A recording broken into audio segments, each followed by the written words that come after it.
নমস্কার বন্ধুরা, শ্রাবণীর পঞ্চব্যঞ্জনে আপনাদের সকলকে স্বাগত। আশা করি আপনারা সবাই সুস্থ আছেন, ভালো আছেন। আমি আবারও একটা নতুন রেসিপি নিয়ে আপনাদের সামনে চলে এসেছি। এই রেসিপিটা খেতেও যেমন সুস্বাদু, আবার স্বাস্থ্যকর। আশা করি দেখেই আপনারা বুঝতে পারছেন কী রান্না করতে চলেছি আমি। ব্রকলি পনিরের কারি। চলুন তাহলে রান্নাটা শুরু করি। রেসিপিটা বানানোর জন্য আমি এখানে দুটো ব্রকলি নিয়ে নিয়েছি, আর নিয়ে নিয়েছি 1 লিটার দুধের আমারই হাতে বানানো পনির নিয়ে নিয়েছি এখানে। সেগুলোকে ছোট ছোট টুকরো করে কেটে নিয়েছি।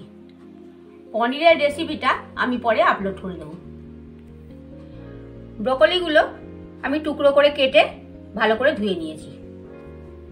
আমি এখানে ব্রকলিগুলো ভাজবার জন্য পরিমাণ মতন সানফ্লাওয়ার অয়েল দিয়ে দিলাম।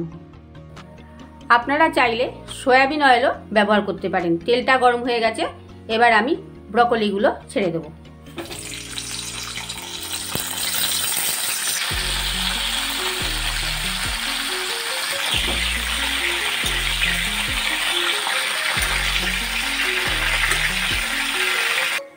ব্রকলিটা ভাজা হতে হতে আমি মশলাগুলো আপনাদের দেখিয়ে দিচ্ছি। এখানে নিয়ে নিয়েছি 2টো টমেটো, এখানে নিয়ে নিয়েছি 1 মুঠো বাদাম, আমি ভিজিয়ে রেখেছিলাম বাদামগুলো, খোসা ছাড়িয়ে নিয়েছি। আর অল্প কিছু কিশমিশ আমি এখানে নিয়ে নিয়েছি। এখানে 1 টেবিল চামচ ধনে, 2 টেবিল চামচ পোস্ত, 1 টেবিল চামচ জিরে, সাদা জিরে, আর 5টা কাঁচা লঙ্কা, আর 1 ইঞ্চি পরিমাণ আদা আমি এখানে নিয়ে নিয়েছি। এই রান্নাটা আমি কাঁচা লঙ্কা দিয়েই করব। টমেটোটা ছোট ছোট টুকরো করে কেটে নিয়েছি। এই মশলাগুলোকে আমি সব একসঙ্গে পেস্ট করে নেব। ব্রকলিগুলো লাল লাল করে ভেজে নিয়েছি। এবার একটা পাত্রে আমি এগুলোকে তুলে নেব। ওই কড়াইতেই আমি পরিমাণ মতন তেল দিয়ে দিলাম। তেলটা গরম হয়ে গেছে, এবার পনিরগুলোকে আমি খুব হালকা করে ভেজে নেব। পনিরগুলো হালকা করে ভেজে নিয়েছি, এগুলো একটা পাত্রে আমি তুলে নিচ্ছি।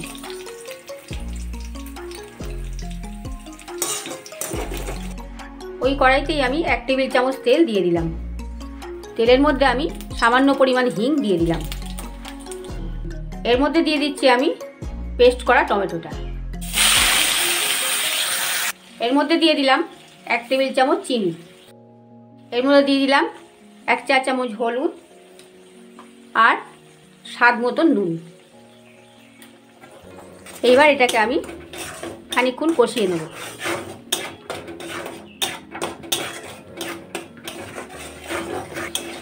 যারা তরকারিতে মিষ্টি খেতে পছন্দ করেন না, তারা চিনিটা অ্যাভয়েড করবেন। টমেটোটা কষানো হয়ে গেছে, এবার আমি বাকি পেস্ট করা মশলার মধ্যে দিয়ে দিচ্ছি।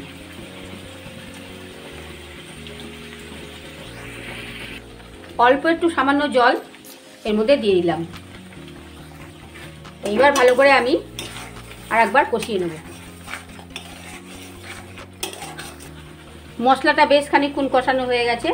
এই অবস্থায় আমি ব্রকলিটা দিয়ে দিচ্ছি।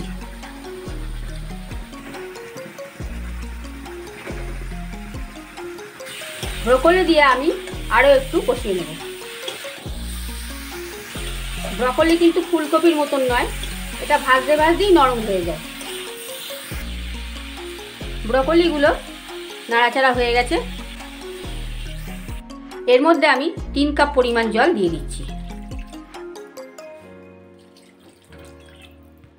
5 মিনিটের জন্য আমি ঢাকনা চাপা দিয়ে দিলাম। লো ফ্লেমে রান্নাটা আমি করে নেব।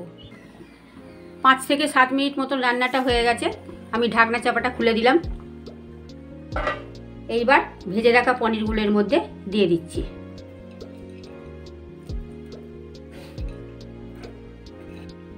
পনির দিয়ে আমি 2 থেকে 3 মিনিট মতন ফুটিয়ে নেব। 2 থেকে 3 মিনিট হয়ে গেছে, আমি এবার ঢাকনা চাপাটা খুলে দিলাম।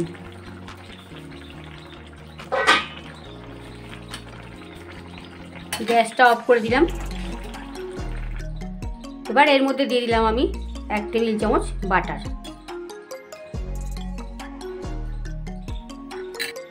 আর দিয়ে দিলাম এর মধ্যে গরম মশলার গুঁড়ো।